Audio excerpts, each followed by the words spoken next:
Today is a big day. Today we have what is the biggest challenge left in our journey through West Africa. And we've been on the road for 6 years, traveling around the world. And we find ourselves in Congo, Brazzaville, Africa. And today we have to cross multiple borders. We have to cross into the enclave of Angola. We cross out of Angola and into the DRC, where we'll need to traverse the DRC, the Democratic Republic of Congo, and into Angola. Now, most of you have probably heard about the DRC. It is arguably one of the sketchiest countries that we will travel through.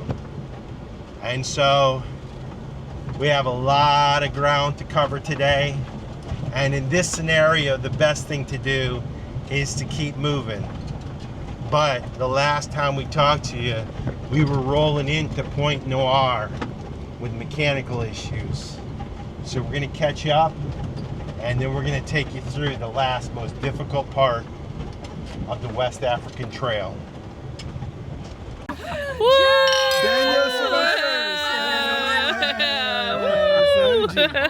Now we learned, you guys do it, so we learned. And the bulk is that when you make a toast, you must make eye contact. Yes. We don't do that. We don't do that in the United States. Right there. Everybody's there. It's kind of scary. I need to look into my eyes right now.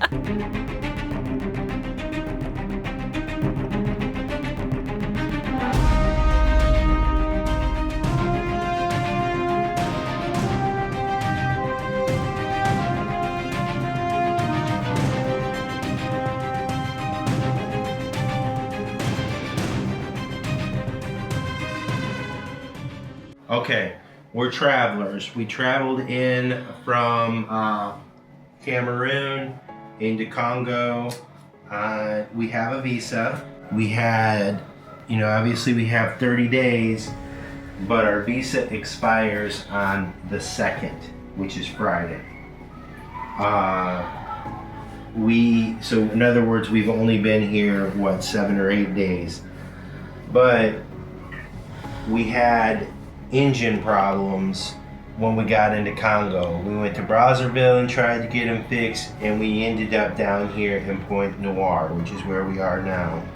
The problems were very serious. They had to take the engine apart, and they tried to get the part overnighted from Dubai, and they thought they were going to get it here today so they could fix us and have us out of the country by Friday. But the part did not get on the plane. And so our engine is completely taken apart right now. All right, so I've told them all the dates. We've attached our passports. We've attached our visas. It's Brazzaville Consular at state dot what? Gov. G-O-V. That's it. Brazzaville Consular at state.gov. Yeah. Okay. Subject, visa, extension, support. I'm going to call it emergency. Emergency visa extension support. Anything else we need to tell him? Nope. I know Curt told you that we rolled into Pointe Noire at the end of our last video, and it was dark and it was hectic and we were stressed because the van was limping, but we were meeting up with other overlanders that we've met along the way. You've met them a couple of times, but they came rolling in about 20 minutes after us, all of us stressed from the traffic we had just endured. And we were camping at a little beachside restaurant that we found on iOverlander. We spent 2 nights there because it was the weekend. There wasn't much we could do about our mechanical problems. So we spent 2 nights there just hanging out with Susie and Kim, who drive that big cool blue truck. The restaurant had some good food. We had pizza. Curt had fried fish. I'll be honest, I drank a bottle of wine. But we had a good time. those guys are a lot of fun, and we sure hope to catch up with them again, don't we, Curt? And Snow set up a WhatsApp group for the four of us, appropriately named the Banyo Survivors. Anyway, they got on their way, headed on ahead, and we had to go see about the van. Curt is going to update you on how that went. I will tell you a little bit in advance that we were here in town at a hotel for 6 nights. So if you add the 2 nights we were at the restaurant with our friends, we have been in Pointe Noire for 8 nights dealing with the van. During that time, our visas for the Republic of Congo expired. We've been to the main immigration office here in town. We've been out to the airport. We've talked to immigration numerous times. We have an immigration officer on WhatsApp. And what we have been directed to do is go to the border where we will pay a fine. They're going to call it a transit visa. We don't know if that's going to be 50,000 African francs or 100,000 African francs. We will find out when we get to the border. But right now, even though we have all this communication on our phone and we've done everything we can do, we are riding on an expired visa. So that's a little bit scary. We hope we make it to the border without any check stops. And now, let's get you caught up on the van, because obviously it's running, because we're headed to the border. Oh, you're on. Great.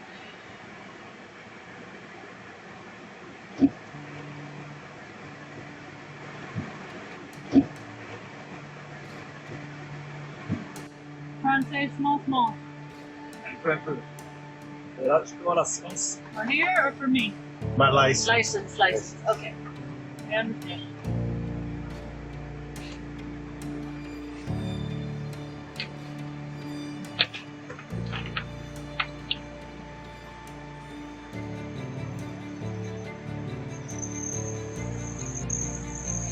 L'attestation d'assurance. Assurance.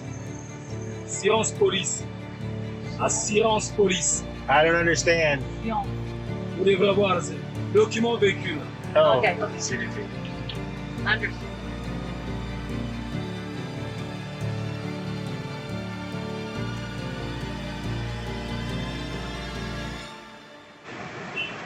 Merci, sir. Bonjour. Au revoir. When we started planning for this journey back in Spain, I guess it's been a little over 3 months ago, we never thought that this West African trail would be dominated by mechanical issues. But here we are. And since Guinea, when our turbo first blew up, we have been facing one challenge after another, racing from one mechanic to another, fixing one problem and then the next problem. And it's all been around, or mainly been around, the turbo system of this Mercedes Sprinter van. Now, I do have to tell you that we learned some things along the way about turbos that I never thought I would learn, and to be honest with you, I don't want to know. When we left the Gorilla Reserve, we were experiencing power issues. And as you know, if you watched the last episode, we raced off to Brazzaville to try to get things fixed. Well, that mechanic solution was a bottle cap and a garden hose. I didn't have confidence in him, and I knew we had to get to Pointe Noire, where, fingers crossed, we could find a proper mechanic to do the analytics on what is wrong with our van. And we found a beautiful place at Europa Car. I went to another mechanic shop. They didn't work on Mercedes. They recommended and led me over to Europe Car, where I met Nicholas. Now, Nicholas, thank you so much. You're an awesome dude, and we really appreciate your patience and your persistence with our issues. He pulled out the computer right away, did an analysis, and found out we had overpressure issues. We took a ride in the van. He learned some more things, and then he started taking it apart. Long story short, when I flew up to France to get the brand new turbo up in Paris, to get a brand new turbo that was installed, it turns out that when they made that turbo, apparently quality control didn't check it because there was a screw loose in one of the pieces inside of the turbo. That screw eventually worked its way out and got into the impeller of the exhaust. Now, fortunately, it was the exhaust side rather than the intake side, or it could have completely blown our engine. Needless to say, it damaged the impeller and wouldn't allow it to function, the burst booster to function properly, so we were getting too much pressure to the engine. Guess what? We had to get a whole new turbo. So the new turbo came from Dubai. That was Nicholas's supplier. And guess what, guys? This all happened over a major holiday here in the Congo. So Nicholas came in during the Congo, and I gotta tell you, he took us up to immigration to try to help us get our visas extended and all that stuff. He was understanding. He was just really cool. He understood our timeline, and they're primarily a Toyota mechanic. I mean, everything here in the Congo is Toyotas. I mean, almost like everything. But needless to say, over the weekends, he was studying videos specific to our van, and man, he just kept troubleshooting until he finally figured it out. And he figured it out. We got a new turbo, and he put us back together. I got to meet his son on our final test drive, which was really cool. He's 10 years old. Nicholas is from France, and his little boy was born down here, and this is where they live. So anyway, a really cool guy, and we tested the computer, or the van on the computer. We test drove it, and for now everything is working well. So fingers crossed that we can get the monkey off our back and get on the road and really start enjoying the reasons why we came to Africa. We are about 10 minutes from the border, where we will enter into the enclave of Angola, a little tiny patch that's kind of separated from the mainland. Coming up on a toll booth. They got to get a little bit more money from us for these wonderful roads, right, Curt? Oh my God. Actually, the roads in Congo for the most part have been beautiful until you get into these cities, and the cities, they will turn you upside down. They will. But we're almost to a new country, which y'all know the drill. No filming with the regular cameras there. It'll be straight to dash cam. Hi, how are you? Bonjour. Good. Oh, you speak English. Yay! Thank you. Have a good day. Thank you. As we near the border, we always notice that it just starts to get more crowded, and generally our experience in Africa is there are more roadside markets, little booths, little stands, and they get crowded, and the activity in the road picks up. People pushing carts everywhere, crossing the streets. I mean, clearly this is a heavy trade area, and there's two things that happen between Snow and I, and Snow always says the border butterflies are starting to kick in. And for me, my level of focus and intensity kicks in because of the number of people. Also, the borders tend, in general, to be a little bit more crimey because people smuggle stuff across the border, move stuff across the border. And as you approach the actual border gates, you get to the hustlers and the fixers, and they always approach the van and they kind of come storming at you, and it can be overwhelming. To be honest with you, a lot of them are very helpful, but also some of them have a lot of hustle in them. And if you don't hold a straight face and you're not disciplined and you can't be nice and back them up a little bit, they can overwhelm you, and the next thing you know, things get out of hand. And we've seen where people have ended up paying fixers a lot of money to help them get through the border. But if you're focused and you remain calm, then you can find a police officer or a security guard or something like that to point you in the right direction, and the chaos can kind of calm down. But needless to say, the money changers, the fixers, always continue to come at you through that. Now, this particular border, as Snow already told you, our visa has expired, and so I have to go in and deal with that and make sure, you know, either we don't have to pay an extra fee or we don't have to pay too much. And, you know, some of the borders can be a little bribey too.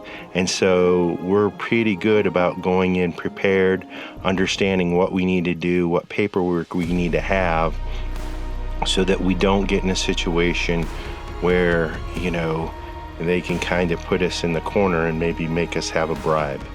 Now, we're not suggesting that's gonna happen here. All I'm saying is I get super focused on all these little distractions, all these little things around, to try to make it as smooth as possible. And one reason we need this border crossing to go smooth is because we are going to try to do a second border crossing today into the DRC. And so, well, fingers crossed, we can get through this as smoothly as possible. It's official. Welcome to Angola, our 48th country in the van. That is just crazy. The border leaving the Congo was smooth, pretty easy. Probably took 20 or 30 minutes to officially check out of the Congo. We had read on iOverlander that checking into Angola can be a little slow. Not because it's unorganized, just because they kind of have a slow vibe there. Remember, we were telling you our visa had expired actually yesterday. Well, they didn't make a fuss about it. They let us go, no problem. Nobody even said anything. They stamped us out, so that was easy peasy. Yeah. So we saved a little money. We didn't have to buy any extra penalty type stuff as we were leaving, so that was cool. But we had only overstayed by literally a few hours, so that worked out nice. The Cabinda side checking in, I would say, probably took us 2 hours, Curt. Yeah, I mean, it was just everything slow. was really good. The vehicle, they don't take the carnet de passage. No. They issue a temporary import. That was just a slow process. Yeah. But then at the end, you go to the police, and that lady was kind of just Grumpy. nasty, grumpy, and super slow. So anyway, it was crazy. That's just how it goes. And then Starlink is blocked in Angola. They are not allowed to operate here until they get their licensing agreements. And our eSIM that we use that works around the world is also partially blocked. So we are limited on our internet and all of that type of stuff while we're in Angola. But the goal for today is to drive 2 hours and leave this little enclave of Angola and cross into the DRC. That is our goal for today. We have a hotel picked out that is about 3 hours away. It's so that'll be multiple borders in one day, which is always interesting and fun. So let's get to it. We've also heard we have to be careful for giant potholes on this road. So welcome to Angola. We are about halfway between the two borders. So we're halfway across this little enclave, which is part of Angola, but they kind of just call it Cabinda. Cabinda is actually the capital city of this area, and we should be there in, I would say, maybe 20 or 30 minutes. Now, we're up against the clock because the border that we want to cross tonight, and let me explain why. We need to cross from Cabinda into the DRC tonight because tomorrow is Sunday, and at the border we need to cross, customs is closed on Sundays. So if we don't get across it today, we are stuck here until we'll be stuck at the border all day Sunday until Monday at like 10 o'clock when customs opens back up. So we want to cross really, really bad today. The next thing is, this border closes at 4 p.m. Not at 5 or 6 like other normal borders. It closes at 4 o'clock. Now the GPS has us rolling in there at 2:54, which should be perfectly fine. But we still have to go through the capital city. And we all know that here in Africa, that can be really, really slow sometimes. We're hoping we're going through at a good time where traffic isn't clogged, or maybe we go on some kind of a roundabout type road. But looking at Google, it looks like it takes us right through the middle with no options for a bypass. So it's a little hectic, isn't it, Curt? It's hectic, and again, due to problems with the van, we find ourselves pushing faster than we normally would. So, but there's an exciting reason we're pushing faster this time. We'll go ahead and give you a little bit of a sneak peek into the future. We are headed to, of course, Angola. We'll do the DRC, and then we'll do the mainland Angola instead of just this little circle area. And then after that, we roll into Namibia. Now, Namibia is where cool wildlife starts, like you think about when you think Africa. Elephants and lions and leopards and all kinds of stuff, right, Curt? Yeah. Yeah. And that's really the reason why we took this journey, was to get Down there there and beyond. Yeah. So that's been the goal for West Africa, that and to see it. But the main reason was to get down to southern Africa for the animals. But at some of these places, a lot of other people go there too, so we have to make reservations, which we did at some really cool animal reserves. But now we have to move it like fast through Angola to get there. Move it. You like to move it. I did try to slide them back a week to give us some more time here through this stretch, but it was booked solid. So we must make it to Namibia in time for our reservations to see epic wildlife. So once again, we're in a hurry. Next goal, get to the border of the DRC in time to cross before 4 p.m. Let's go. As we roll into Cabinda is actually a pretty nice city with a nice infrastructure. But we came to a crossroads as we entered into Cabinda, and oh boy, these crossroads can always make things interesting. I don't know if the Google is taking us on a shortcut or the best route, but it kind of feels like we're getting off on the wrong road, mainly because we're starting to go up through neighborhoods, smaller neighborhoods. We're making an awful lot of turns up through here, and well, it just doesn't feel right. Now, when we get up in a lot of these situations, sometimes it's difficult to turn around. It's difficult to know what to do. Like, is there a traffic jam? Is the other road not existent? A lot of times as travelers, we just don't know. And so for the local people, and if you're from here and you're watching this video, you might think, oh, Snow and Curt always take the worst routes. Well, to be honest with you, we really don't know, and it's difficult to research, and so we mainly rely on the Google, which is what we did right here.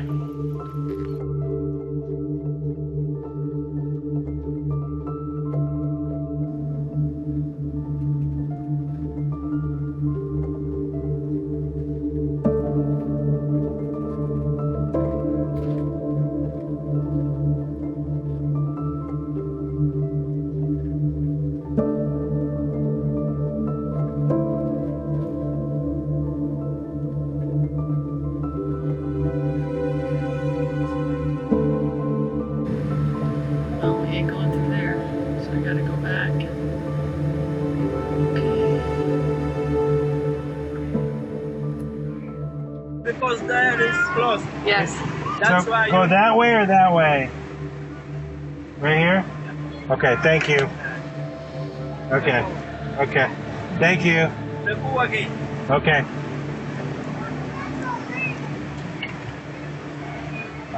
Video protected. Okay, so you got a cooler here, but you're doing the exact right thing. Okay, now you. Okay, now you.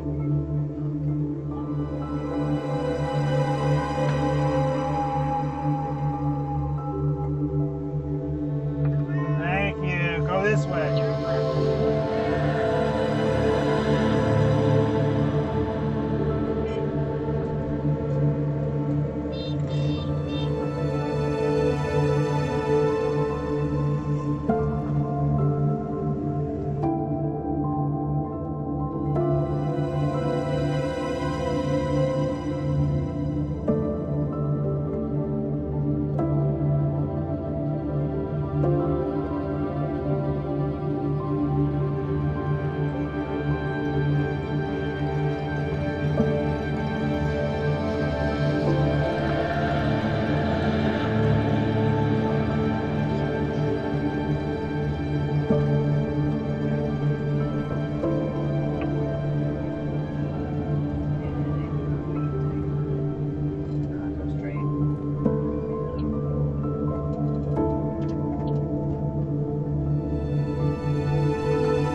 In 150 meters, You're slight gonna left. turn left at this road. Take the next left, then turn right.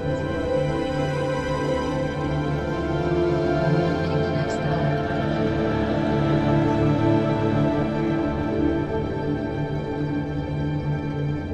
Yeah. In All right, is 600 that the meters, bigger turn road? Yeah, hopefully that works.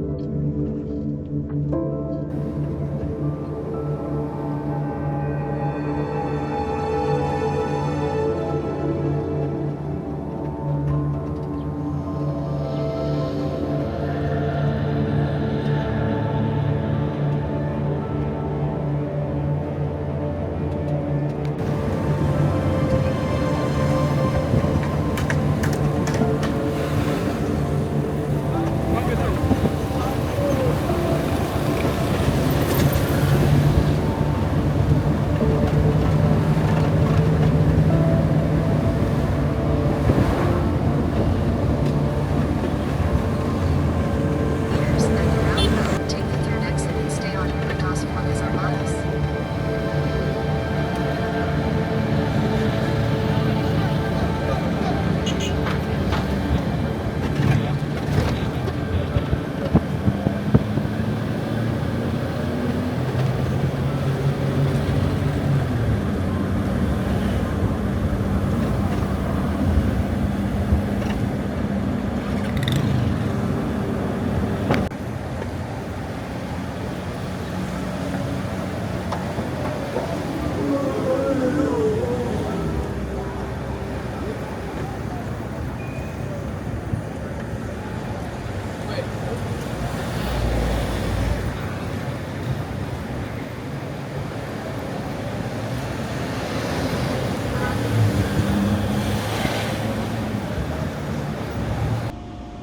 Phew!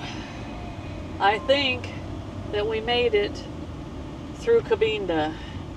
Now we let y'all just ride there with us for a few minutes, starting with our wonderful road closure where it looks like the mountain just washed away.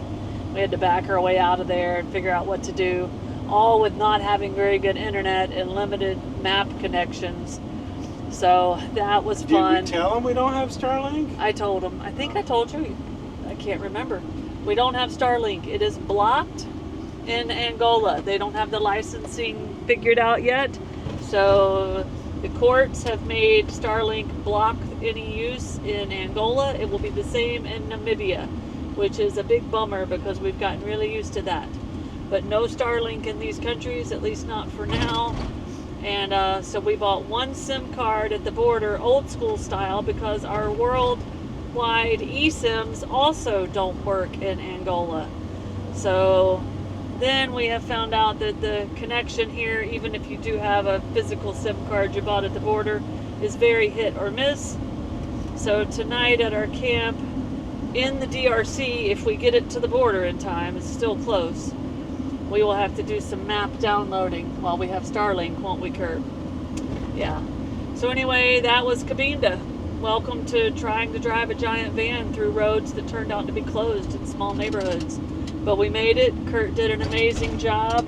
We are now... And, so I didn't mention, but randomly there would be manhole covers just missing. Not there. And so I bet throughout the city we saw a dozen where there's just a big hole in the ground. road. In the road. Like, so, I mean, and they're big manholes, so if our tire hit it, it would go in it.